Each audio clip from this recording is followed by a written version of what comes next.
In the autumn of 1187, a moment unfolded that would reshape the medieval world forever.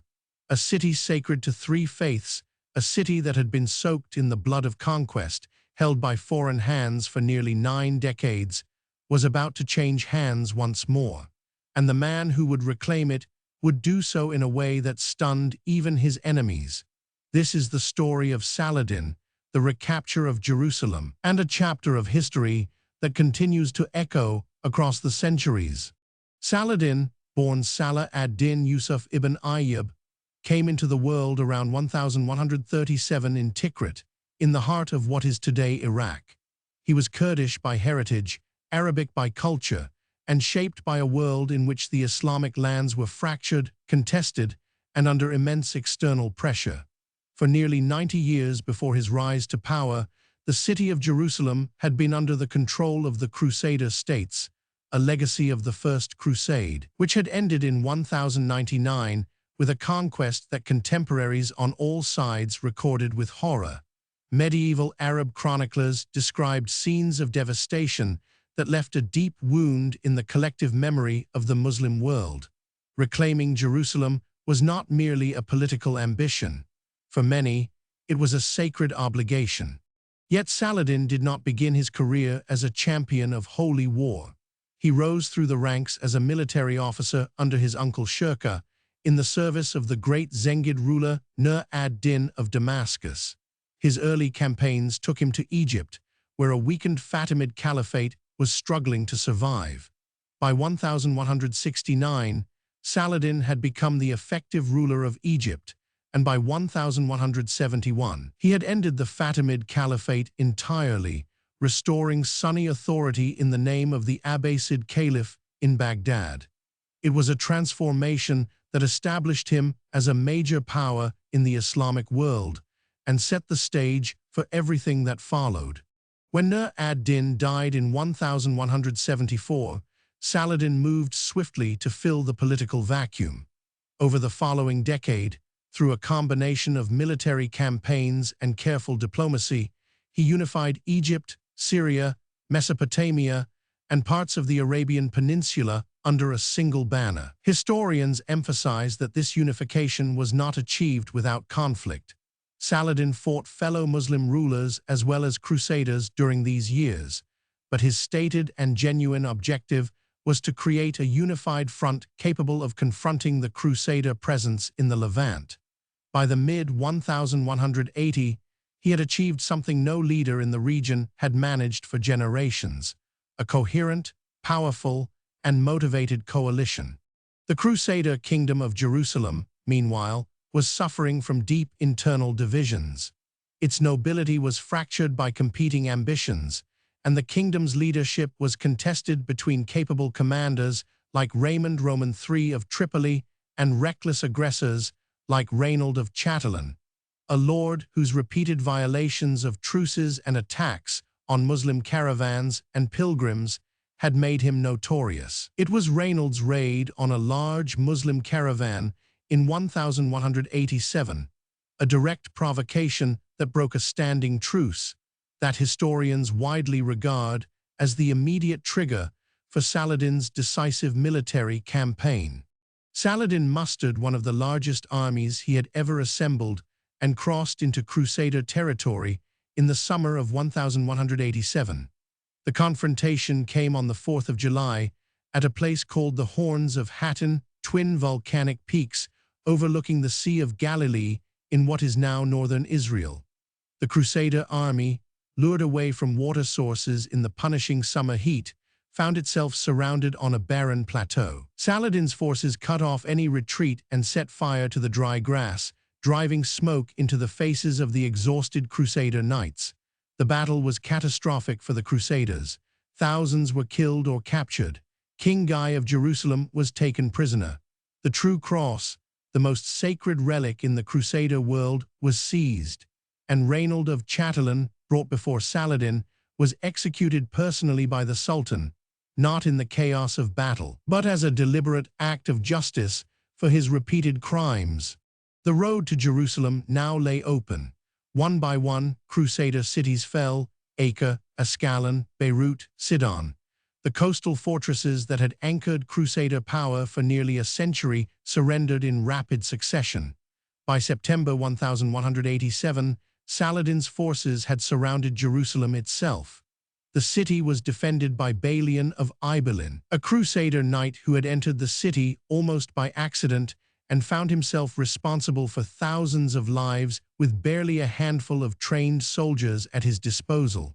He organized a defense, but both sides understood that, without relief from outside, which would never come, Jerusalem could not hold indefinitely. Negotiations were tense, complex, and at times dramatic. Balian reportedly met with Saladin outside the city walls and appealed not for a Crusader victory, but for mercy, for the lives of the tens of thousands of civilians sheltering inside. Saladin, according to multiple contemporary sources, both Muslim and Christian, was moved by the plea. He had initially demanded unconditional surrender, but after difficult talks, he agreed to allow the Christian population to ransom themselves and leave the city in safety. The ransom was set at 10 dinars for a man, 5 for a woman, and 1 for a child. Those who could not pay, and there were many, were to be enslaved, according to the laws of medieval warfare that both sides acknowledged. What happened next became one of the most discussed acts in the history of the Crusades. On the 2nd of October 1187, Saladin's forces entered Jerusalem, a city they had not held for 88 years.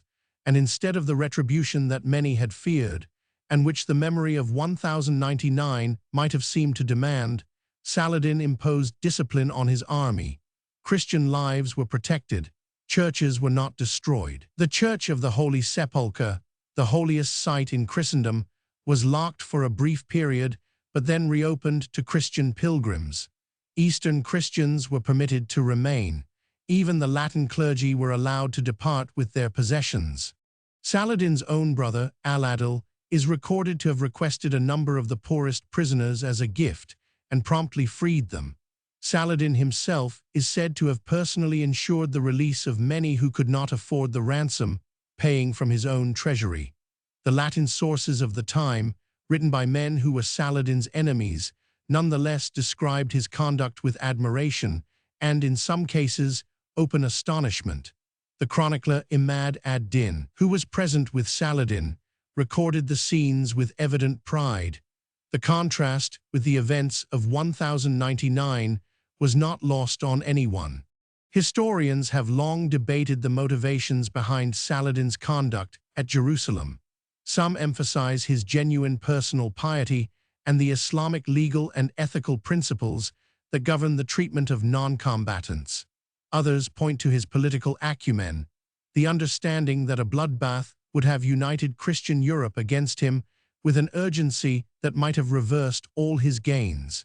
The Third Crusade, launched in response to the fall of Jerusalem, would indeed prove to be the greatest military challenge of his life, but most historians agree that the two explanations are not mutually exclusive. Saladin was a man of his era and his faith taught both justice and mercy. The Third Crusade brought Richard I of England, Richard the Lionheart, to the shores of the Holy Land in 1191. The campaigns that followed were among the most intense of the entire crusading period.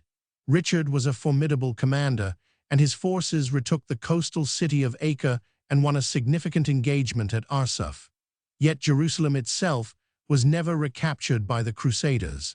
After months of maneuver, siege, and negotiation, the two commanders, who never met face to face, but exchanged envoys and gifts in one of history's more remarkable diplomatic encounters, reached the Treaty of Jaffa in 1192. Christians would be allowed safe passage to visit Jerusalem as pilgrims. The city would remain under Muslim rule. It was a compromise that neither side celebrated, but both could accept. Saladin died in Damascus in March 1193, just months after the treaty was signed. He was 55 or 56 years old. When his treasury was counted, it held barely enough coins to cover the cost of his funeral. The wealth of an empire had been spent on campaigns, on ransoms, on the welfare of his soldiers and the people under his care. he was buried in Damascus, where his tomb in the Umayyad Mosque complex still stands and still draws visitors from across the world. The legacy of Saladin is complex and layered, as the legacy of any historical figure must be. He was a man of war who fought with ruthlessness when the moment required it, but he was also a ruler who understood that how you win matters as much as whether you win.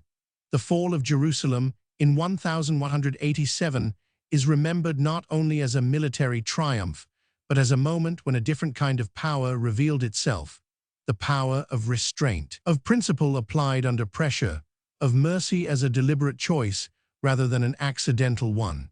In an age defined by ferocity on all sides, Saladin's conduct at Jerusalem stands as one of history's most studied and debated acts of statesmanship. The walls of Jerusalem have known many conquerors. They have absorbed the prayers and the tears of countless pilgrims across the centuries. But of all the chapters written within those ancient stones, the autumn of 1187 remains among the most extraordinary. A man rode in from the desert, unified a fractured world, and chose, when every expectation of the age suggested otherwise, to meet vengeance with justice. History does not always offer us such moments. When it does, they are worth remembering. If you found this journey through history fascinating, there are many more stories waiting for you on this channel.